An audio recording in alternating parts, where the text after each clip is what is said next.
Hi everybody, I'm Florida Trailblazer, checking in with you here at Bronson State Forest, and I'm out here exploring with a great friend of mine, 21st Century Expeditionist, and he's an amazing explorer. We like to get together, do videos together, and check out a lot of these interesting sites. Today we're going to go explore a few Indian mounds by the St. Johns River, and these are shell midden mounds.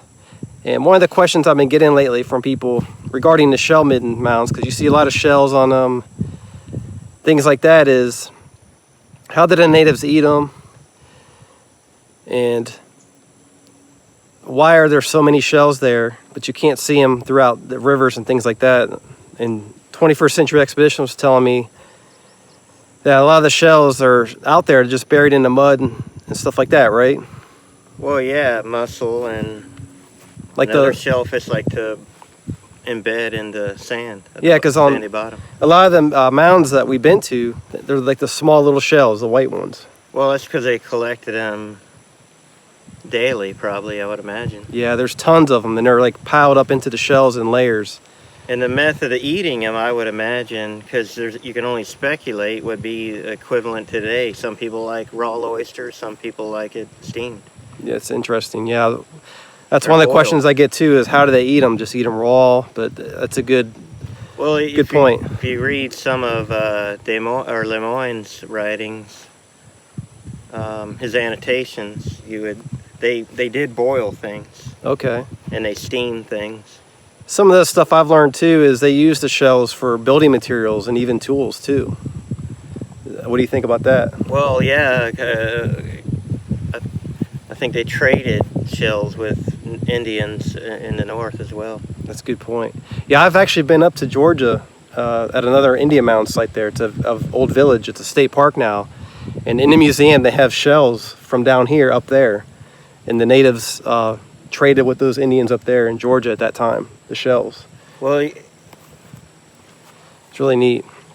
A lot of people tell me too, you know, these middens are just trash heaps or they're garbage piles. And to me, that kind of takes away it demeans them. And to me, it's a part of history, and they're not just garbage heaps. That's not true, because according to Gerald Milanich, if you read some of his books that he has written, he talks about how the mound would change use over time. Different generations would change the use of the mound. So a lot of these shell middens are actually burial middens, or mounds as well. Interesting. So you have people buried in some shell middens, and then also you got to think that shell is an excellent packing. So if you want to build up an area for habitat, build on a mound. A mound that originally was a trash heap becomes a new habitat for building huts. Yeah, they actually would build huts on them, buildings. I think the one in Crystal River, there's a temple mound there. Well, according to some Spanish documents and other documents, the chief of the Temuco Indians along Turtle Mound, he lived on top of the mound. Yep. So, and I think there are also people buried in Turtle Mound. There's a mound here in Sanford. Of course, there's hundreds of mounds around that are both a shell midden and a burial mound. Yeah, so they're not just trash heaps, and there's a lot of meaning to them. It's not just, you know, you can't dump. just assume it's just a trash heap unless there's archaeological excavation. I believe the earliest mounds in Florida were sand mounds, and the later ones tend to be shell middens. And the mounds we see today, they're not even half the size of what they were at that time. They're a lot larger. Like you were saying, they built huts and structures on them, and they would build these elaborate buildings on them, I imagine, because they want to give an impression to other tribes that were coming into the area. Well, you can give two excellent examples of that. Hontoon Island, the ranger station. When you first come off the boat, the ferry it takes you across, the ranger station was actually a giant shell midden at one time, which you look down on the ground, you can see the shells, but it's flat. Also, Green Springs. Take a walk on their interpreted trail around the spring. That was a giant shell midden at one time, and also, I believe it was 1837, had a hotel on top of it. Wow, it's amazing history, man. And well, another example would be Live Oak Mound, or the mound at Seminole Rest. That mound, they hauled over 2,000 train loads of shell Yeah. out of the mound, and the mound's still significantly raised above the Indian River. Yeah, unfortunately, a lot of the mounds were excavated years ago for the shells and used for making roads and things like that. You can see some evidence of that here. There's a mound along the river here that is a little known mound. It's hidden in the woods, but a lot of it has been plowed over, probably by farmers. And if you check this barn over here, if you look around the post, you can actually see freshwater snail packed around the post. Interesting. All right, so we want to give you a little bit of insight to that. We're going to continue on our journey into the wilderness here and explore some of the mounds out here. Thanks. All right, here we are. Made it out to the St. Johns River Floodplain. Goes for miles out here. You can see the view behind us.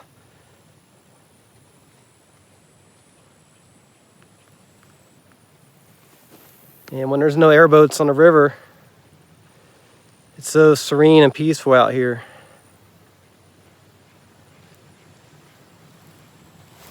So we're gonna, which way are we walking? This way? Yep. Oh, let's make our way out there.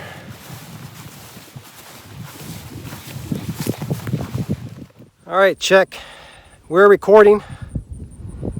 We made it out to the area where the mound is. If you look closely, you can see it there behind me. There's a little hump that rises above the floodplain.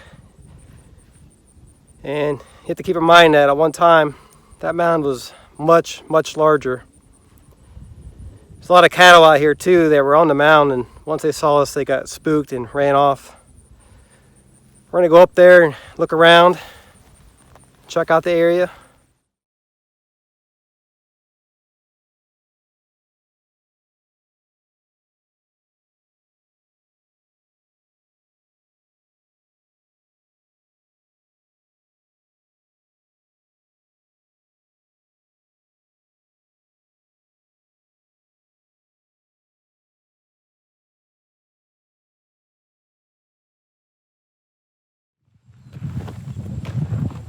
Action. Hey everybody, it's us. Checking in with you here at this beautiful place out in the middle of the floodplain, this Indian Mound. And we've been just taking a break, enjoying the scenery and experiencing some of this amazing history out here. And as we've been roaming around this mound, we've seen a lot of shells, and you can see a lot of petrified shells all throughout the area, even some pottery fragments. And we saw some fragments you think are from the Seminole Indians out here too, right? Probably. They look more like...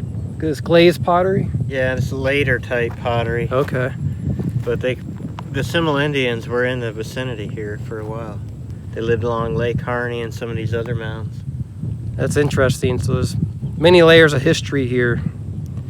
And then we saw pottery fragments from before that time. And I was wondering too, since there's many mounds all around these areas, I mean, you could see them from here, just out in the distance. There had to have been villages all around here, right? I would have to assume, because there's probably 10 or 15 mounds in this vicinity alone. Wow. So about 10 or 15 mounds just in this area. And I know you've explored a great deal of them. And I've been trying to get to as many as I can out here. And do you think that the natives lived on or near this mound? Or is it like a temple mound at one time, you think? Or I don't know. I mean, it's all speculation. But It's out in the water. It could have just been a shell midden, or they could have used it for religious services or anything. I got you. Well, Definitely, they probably lived back in the woods there. There are some mounds back in the woods there. so I wonder, you know, going back 500 years, if this area looked different at the time, or how flooded it Yeah. was. well, right now we can walk out here. But not in the rainy season. Yeah, you can't. during the summertime and the rainy season, there's no way you could walk out here unless you want to get wet. So, I mean, this floodplain goes on for miles. It's just open. It's really amazing, though. It's a beautiful place. I cherish the history here. And well, we're going to explore around a little bit more, see what else we can discover out here.